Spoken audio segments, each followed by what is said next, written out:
Greetings everyone. So today's video is going to be about some silliness that happened in a hospital in England. Generally hospitals in England have been known for some very negative things. Some of them going far beyond silliness and actually being quite grave matters where they have essentially kept children locked away to die.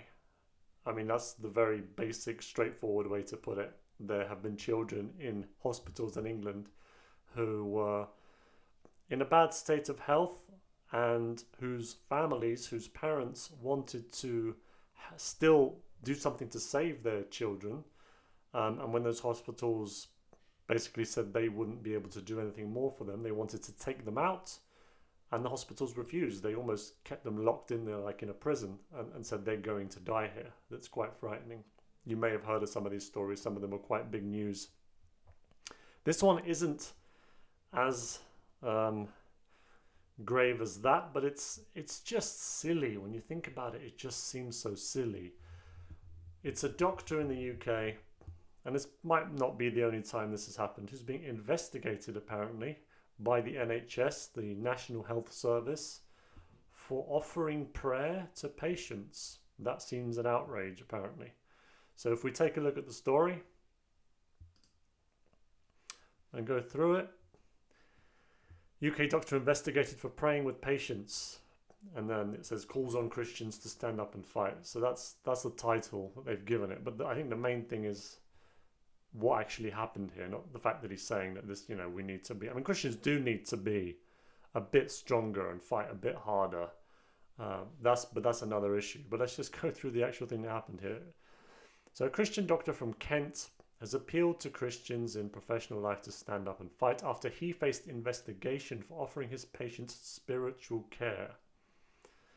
A tribunal between the National Health Service and Dr. Richard Scott, who is based at the Bethesda Medical Centre in Margate, Kent, was cancelled earlier this week after it was agreed that Scott would instead attend a one-day course on professional boundaries because a number of patients had complained about him offering spiritual support. So, it's a bit vague in terms of he offered spiritual support. It's hard to know what he actually said. The likely scenarios are he either said, look, would you mind if we perhaps pray together, Or he could have said, I believe that prayer is quite powerful. Would you like to try some prayer? That can help you. It can help your physical state because it can kind of put you in a better frame of mind, and then that can also help heal your body in certain ways. Or he might have just said, would you mind if I just said a prayer over you here? Is that okay? I suspect those are the things he said. It said he offered spiritual care. I don't think he put patients' hands together and said, right, we're praying. Come on. No, we're praying. Oh, I don't want to. No, we're going to pray. That's it. That's what we're doing. He offered spiritual care. He offered prayers. Maybe he offered to pray together. Maybe he just offered to say a prayer for them. Whatever it was, this outraged patients. And to be quite honest, I think maybe it outraged the families of the patients more than the patients themselves.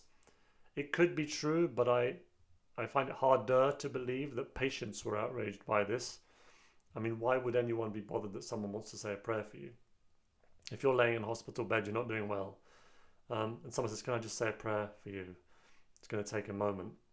Is it really going to bother you if they do it? I mean, if you don't think it makes any difference, okay, well, they can still do it. What's the difference? I mean, if I was lying in a hospital bed and a Muslim walked into my room and said, would you mind if I say a prayer to Allah for you? I want to pray for you. I would say, go ahead. I don't pray to Allah. I don't call God Allah. But if somebody who's a Muslim and is devoutly religious wants to do this thing for me, I would kind of find it touching, to be honest. I'd find it quite nice that they want to say a prayer for me, even if it's, to their version of God that I don't really believe. It's still very touching for them to want to do it. But apparently this was an outrage. Scott told CNA, Catholic News Agency, that he agreed to the course as a goodwill gesture. And it was crucial for him that that it was understood that there was no guilt attached on the grounds that he had been acting within the guidelines of the General Medical Council and according to the European Convention on Human Rights and Religious Expression. It has a bunch of quotes from him. I don't really want to go through the quotes. You feel free to read them. I will put the link in the bottom. But he's basically calling for Christians to fight and to sort of push back a bit when they're accused of these kind of things. But back to the actual thing that happened. Scott went on to say that the complaints about his approach had come after patients had consented to a conversation about faith, and that he always followed an established process, ensuring that patients consented first to discussions concerning spiritual care. So again, confirmation. He didn't just come in and do this. He said, would you mind, if we discuss this idea, I'd like to talk to you about faith. Would you mind talking about God or whatever it was? Whatever he suggested, they agreed and said, yeah, let's do that. And then at some point after, there was supposedly a pushback and complaints made. And again, that's why I think it was probably more likely it was the family of these patients who had heard about this, found out about this, and were not happy.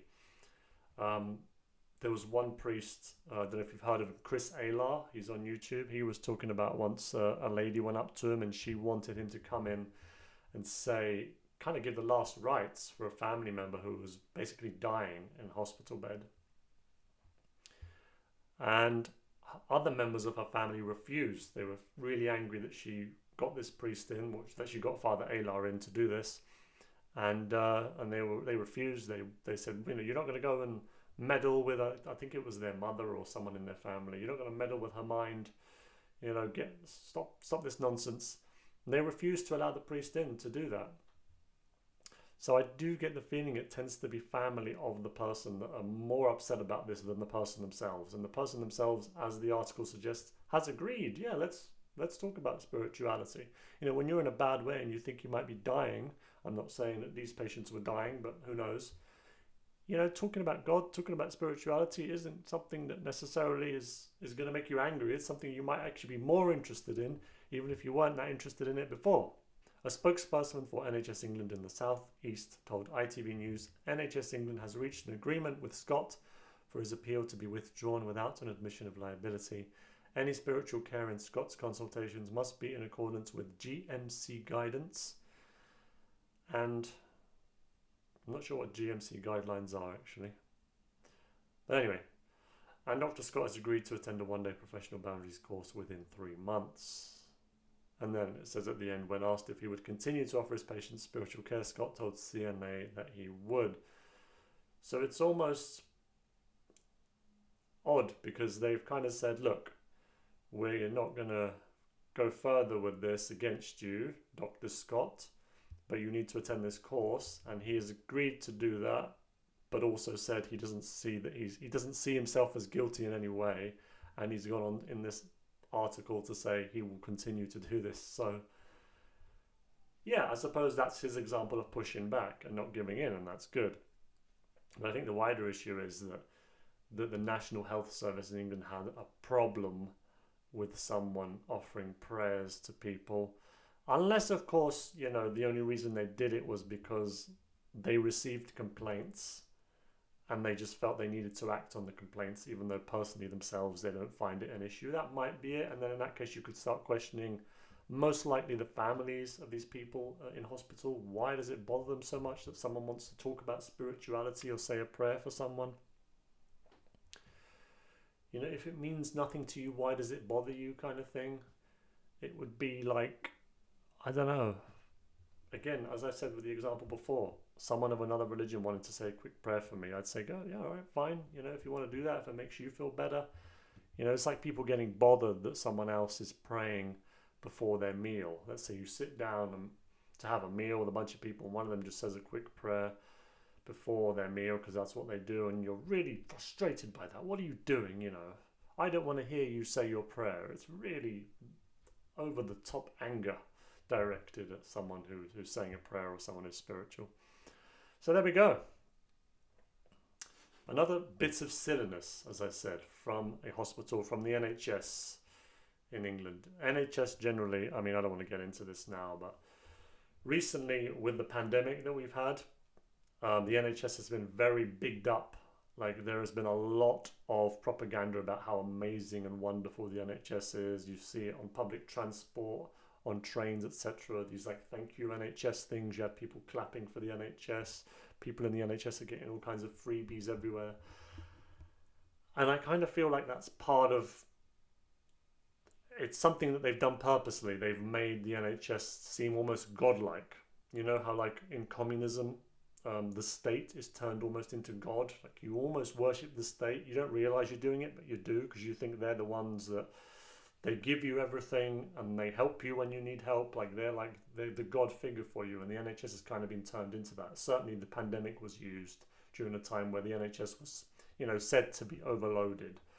That was then used to look how amazing they are. If it wasn't for them, most of us would be dead. And actually, the NHS isn't so great, to be honest. People that use it, they know that the NHS service isn't that good. Um, People keep talking about free healthcare. I know I'm kind of veering off here slightly. It's not free healthcare if you work and pay taxes, because it's not even part of your normal tax that goes to that. It's an extra tax that goes to the NHS. It's called a national insurance tax. So you're paying for that service.